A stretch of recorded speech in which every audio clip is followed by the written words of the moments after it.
Hello friends, आज की इस वीडियो में हम जानेंगे बच्चों में डायरिया यानी दस्त को रोकने वाली एक बेहतरीन दवा के बारे में जिसका नाम है लोपेरामाइड। और ये लोपेरामाइड आपको मार्केट में ये Lopera FI syrup, लोपेराल syrup, डायलोब syrup और इमिडियम सिरप के नाम से आपको आसानी से मिल जाती हैं। तो इस वीडियो में हम जानेंगे लोपेरामाइड क्या है, दवा के किस वर्ग से संबंध रखती हैं, साथ ही इसके यूज और इसका डोज बच्चों में किस प्रकार कैलकुलेट करके दिया जाता है।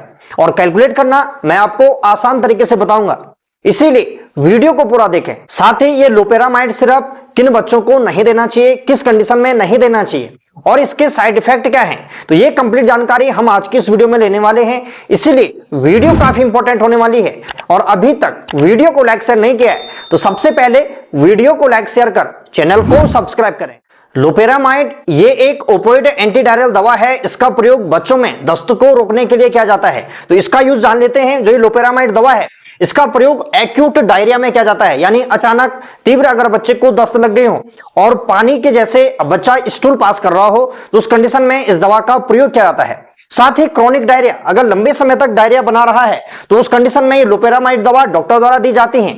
और आईबीडी यानी इरिटेबल बाउल सिंड्रोम के कारण जो स्टूल पास करने की फ्रीक्वेंसी ज्यादा होती है तो उस कंडीशन में इस दवा को दिया जाता है। तो ओवरऑल देखा जाए गंदा खानपान या अपच या बदहजमी के कारण जो बच्चे को डायरिया लग जाता है तो उस कंडीशन को रोकने के लिए इस लोपेरामाइड दवा का प्रयोग किया जाता है। साथ ही ट्रेवलर डायरिया यानी यात्रा के दौरान गंदे खानपान के कारण होने वाले जो डायरिया होता है उसमें इस दवा का प्रयोग किया जाता है।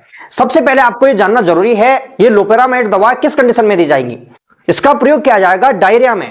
तो ये जो लोपेरामाइड दवा है ये हमारे इंटेस्टाइन में मौजूद जो ओपियोइड रिसेप्टर होते हैं उसको स्टिमुलेट करके कार्य करती हैं, जिससे जो इंटेस्टाइन की जो पेरिस्टाल्टिक मूवमेंट है वो कम हो जाती है और डायरिया की कंडीशन कम हो जाती है। अगर आपको लोपेरामाइड की और अच्छे से कंप्लीट जानकारी जाननी है तो इसके ऊपर मैं सेपरेट वीडियो बना चुका हूं लोपेरामाइड टैबलेट के नाम से, तो वहां पे आप इसके बारे में देख सकते हैं। यहां पे हम जानेंगे लोपेरामाइड सिरप के बारे में। तो जो ये लोपेरामाइड सिरप है इसका प्रयोग इन कंडीशन में किया जाता है। साथ ही अगर इसके वार्निंग्स के बारे में बात करें तो जो ये लोपेरामाइड है ये किसी प्रकार की एंटीबायोटिक दवा नहीं है और ये किसी प्रकार के इन्फेक्शन को खत्म नहीं करती हैं, ये केवल सिम्टम्स को कम करती हैं, यानी इंटेस्टाइन की जो मोटिलिटी है उसको धीमा कर देती हैं। उसके धीमा होने से क्या होगा, जो हमारा इंटेस्टाइन है वहां पे जब भी हम कुछ खाएंगे तो वो रुका रहेगा। रुकने से हमारी जो आंत है तो आंतें क्या करेंगी, पानी और इलेक्ट्रोलाइट का अवशोषण करेंगी और अवशोषण करने से जो हमारा स्टूल होगा वो हार्ड हो जाएगा और डायरिया की जो कंडीशन है वो कम हो जाएगी। पेशेंट को स्टूल पास करने की जो फ्रीक्वेंसी होती है वो कम हो जाती है। इस प्रकार ये दवा कार्य करती है। तो ये केवल सिम्टम्स को ठीक करती है। इसका प्रयोग किस कंडीशन में नहीं किया जाएगा, अगर किसी बच्चे को ब्लडी डायरिया हो, यानी डायरिया तो हो रहे हैं लेकिन उसके साथ ब्लड आ रहा हो तो उस कंडीशन में इसका प्रयोग नहीं करेंगे। यह माना जाता है अगर ब्लड आ रहा है तो यह माना जाता है कि बच्चे को इन्फेक्शन है। तो किसी न किसी कारण से बच्चे को इन्फेक्शन हो रखा है, चाहे वो बैक्टीरियल इन्फेक्शन हो, वायरल इन्फेक्शन हो या पैरासाइटिक इन्फेक्शन हो, तो उस कंडीशन में नहीं दिया जाता है। साथ ही डायरिया के साथ अगर बच्चे को फीवर भी आ रहे हो तो उस कंडीशन में ये लोपेरामाइड सिरप बिल्कुल नहीं दी जाती है। और किसी प्रकार के अगर आंतों से संबंधित ऑब्स्ट्रक्शन हो, आंतों में किसी प्रकार की रुकावट हो तो उस कंडीशन में इसका प्रयोग नहीं करेंगे। तो इन्फेक्टेड जो डायरिया है उसमें इस दवा का प्रयोग नहीं करते हैं। साथ ही ये लोपेरामाइड दवा ये इसका जो साइड इफेक्ट है वो है कॉन्स्टिपेशन। तो इसके कारण से कॉन्स्टिपेशन हो सकता है, इसलिए इसका प्रयोग सीमित मात्रा में और लंबे समय तक नहीं करना होता है और ओवरडोज में बिल्कुल नहीं करना होता है।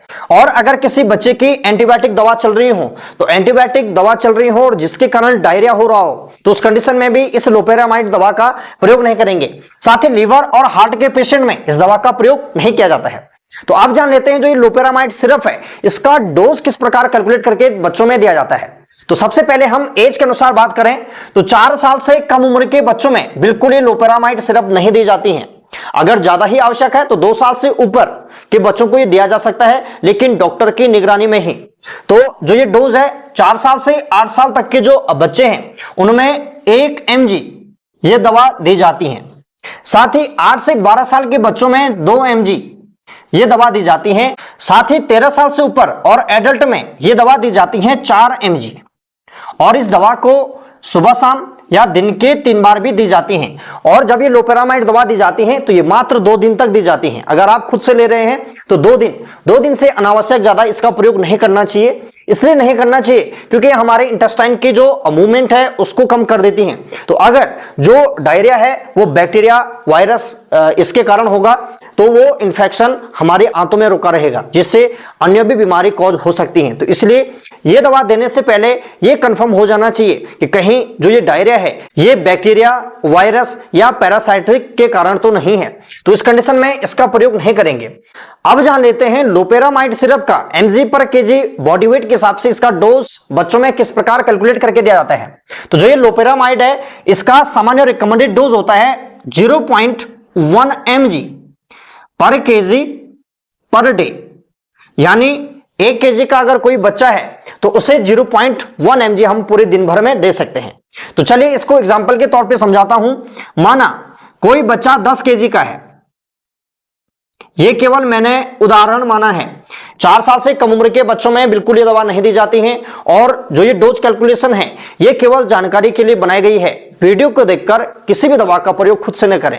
इस दवा का साइड इफेक्ट बहुत ज्यादा है क्योंकि ये इंटेस्टाइन के मूवमेंट को कम कर देती हैं, जिससे कॉन्स्टिपेशन और गंभीर नुकसान भी हो सकते हैं। तो 10 केजी के बच्चे को किस प्रकार देंगे, तो सबसे पहले बच्चे का वेट इनटू रिकमेंडेड डोज, और इसकी रिकमेंडेड डोज है 0.1। और अगर आपके पास सिरप होगा जैसे लोपेरा FI सिरप है, तो लोपेरा FI सिरप के अंदर अगर आप बैक करके देखेंगे कंपोजिशन में देखेंगे तो देखेंगे आप लिखा रहता है कंपोजिशन में each 5 ml content loperamide 1 mg, यानी प्रत्येक 5 ml में जो लोपेरामाइड है वो 1 mg दवा घुली है। तो अगर हम 5 ml दवा निकालते हैं लोपेरामाइड सिरप से तो हमें वहां से 1 mg दवा लोपेरामाइड की मिल जाती है। तो अब हमें अगर 10 केजी के बच्चे को देना है तो कितना ml देंगे, तो हम इसको जान रहे हैं। तो सबसे पहले बच्चे का वेट इनटू रिकमेंडेड डोज और इनटू कितनी ml में घुली मात्रा, तो कंपोजिशन में देखेंगे तो ईच 5 ml यानी 5 ml में घुली मात्रा, और 5 ml में लोपेरामाइड कितनी घुली है, तो लोपेरामाइड 1 mg 1। तो अगर आप इसे कैलकुलेट करेंगे तो कैलकुलेट करके आपका आंसर आता है 5 ml, यानी जो 10 केजी का बच्चा है 10 केजी के बच्चे को लोपेरामाइड सिरप हम 5 ml देंगे और ये 5 ml पूरे दिन भर की डोज है। तो इसको डिवाइड करेंगे 2 भागों में, तो 2 भागों में डिवाइड करेंगे तो 2.5 ml सुबह और 2.5 ml शाम को देंगे। यहां पे ये 10 केजी मैंने एग्जांपल के लिए माना है। 4 साल से कम उम्र के बच्चों में बिल्कुल भी इस दवा का प्रयोग न करें।